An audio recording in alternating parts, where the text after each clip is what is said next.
تنگ تو نہیں کیا تھا، اور میں نے تیری بہن کو بتایا تھا کہ باجی آپ کا بھائی بہت ظالم ہے، اس نے پہلی رات کو 3 دفعہ میرے گھر کا کام کر کے بیکار کر کے رکھ دیا تھا۔ صبح میری کمر میں اتنا درد تھا، مجھ سے چلا نہیں جا رہا تھا، تو آگے سے تیری پاک باز بہن کہتی کہ سائمہ ایسا نہیں ہو سکتا، میرا بھائی بہت اچھا پاک باز ہے، بہت اچھا بندہ ہے، وہ کسی پہ ظلم کر ہی نہیں سکتا۔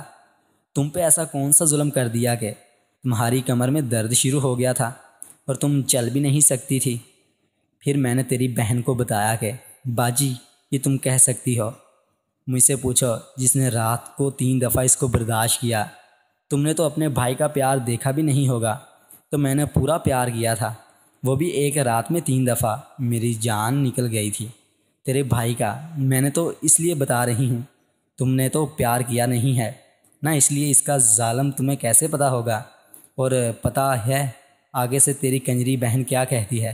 سائمہ پہلی دفعہ ایسا ہی ہوتا ہے، اور لطف بھی تو مضبوط اور اچھے پیار سے ہی آتا ہے، اور مزے میں دنیا بھول جاتی ہے، اور تم خوش نصیب ہو، میرے بھائی کا اور مضبوط پیار زندگی میں ملا ہے۔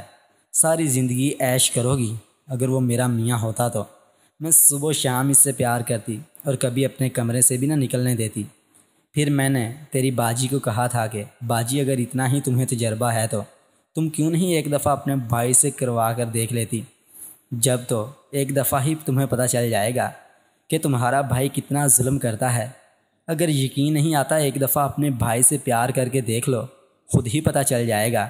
تو پتہ ہے تیری بہن آگے سے کہتی ہے سائمہ میں تو تقریباً روز ہی اپنے میاں سے پیار کرتی ہوں، مجھے تو اصلی لطف آتا ہے۔ ہاں یہ الگ بات ہے، جتنا تمہارے بھائی کے ساتھ پیار میں اچھا لگتا ہے کسی میں بھی نہیں لگتا، لیکن پھر بھی میں تو اچھی طرح سے پیار کرتی ہوں، آسانی سے پیار کر لوں گی۔ پہلی دفعہ تھوڑا مشکل ہوگی لیکن اس کے بعد تو اچھا ہوگا، لیکن میری قسمت میں شاید ایسا پیار نہیں لکھا ہوا ہے، وہ ابھی تیرے نصیب میں ہے۔ میں تو کہتی ہوں تم تھوڑا برداشت کر لیا کرو، پھر کچھ دن بعد تمہیں عادت ہو جائے گی تو خود ہی میرے بھائی کو روز پیار کرنے کو کہا کرو گی۔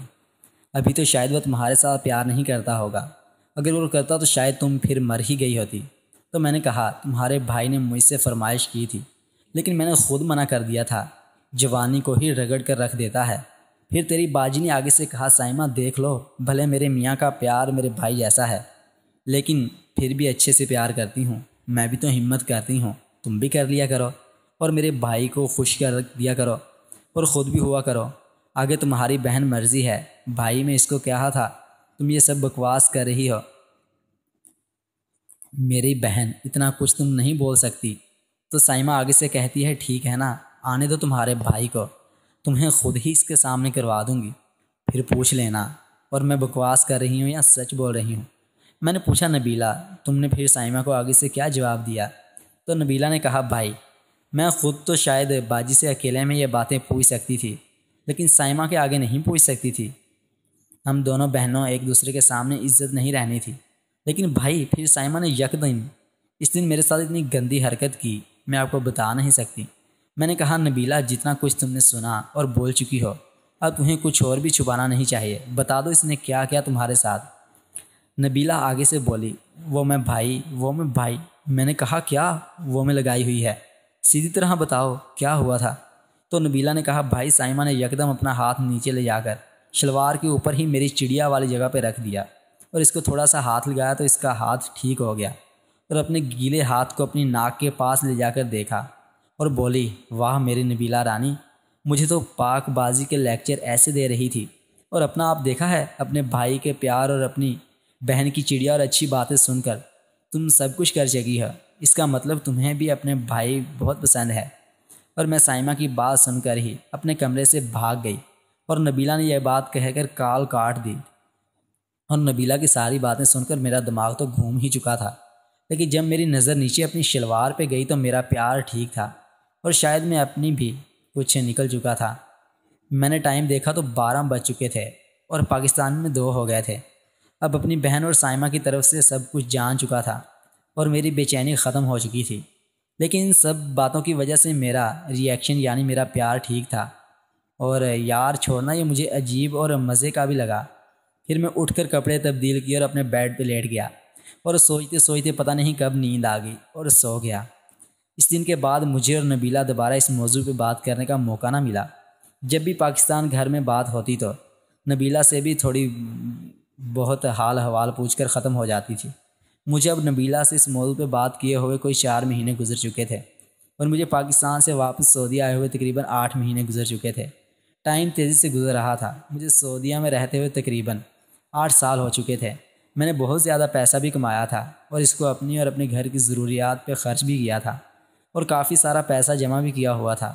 کچھ پاکستان میں بینک میں رکھ دیا تھا ابا جی کے اکاؤنٹ میں، جو کہ بعد میں مشترکہ اکاؤنٹ بن گیا تھا، اور کچھ پیسہ سعودیہ میں ہی بینک میں جمع کیا ہوا تھا۔ جب سے میری نبیلہ سے وہ موضوع پہ باتیں ہوتی تھیں، میں پکا پاکستان جانے کا پلان بنانا شروع کر دیا تھا اور یہ بھی پلان کرنے لگا کہ پاکستان جا کر اپنا کاروبار شروع کروں گا اور سائمہ اور نبیلہ اور باجی فضیلہ کا مسئلہ بھی گھر میں رہ کر حل کر سکتا ہوں۔ اور پھر میں نے کافی سوچ وچار کے بعد فیصلہ کر لیا کہ مجھے باقی 1 سال اور کچھ مہینے اور محنت کرنا ہوگی اور پھر اپنا سارا پیسہ لے کر اس دفعہ 2 سال پورے ہوئے پکا سعودیہ سے واپس اپنے ملک پاکستان چلا جاؤں گا۔ اس لیے میں نے اپنا باقی ٹائم زیادہ محنت شروع کر دی اور ایک دفعہ پھر 14 گھنٹے ٹیکسی چلانے کی ڈیوٹی دینے لگا۔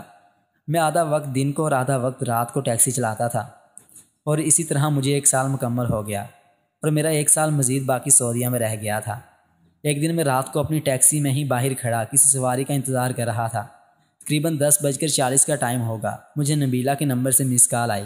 میں تھوڑا پریشان ہو گیا کہ اتنی رات کو خیر ہے، کچھ مسئلہ تو نہیں بن گیا۔ میں نے فوراً کال ملائی تو نبیلہ نے مجھے دعا سلام کی اور بولی، بھائی معافی چاہتی ہوں اتنی رات کو آپ کو تنگ کیا۔ دراصل وائی سائمہ پھر اچانک لاہور چلی گئی ہے دوپہر کے 2 بجے۔ دوستو اگر آج کی ویڈیو پسند آئے تو چینل کو لازمی سبسکرائب کریں۔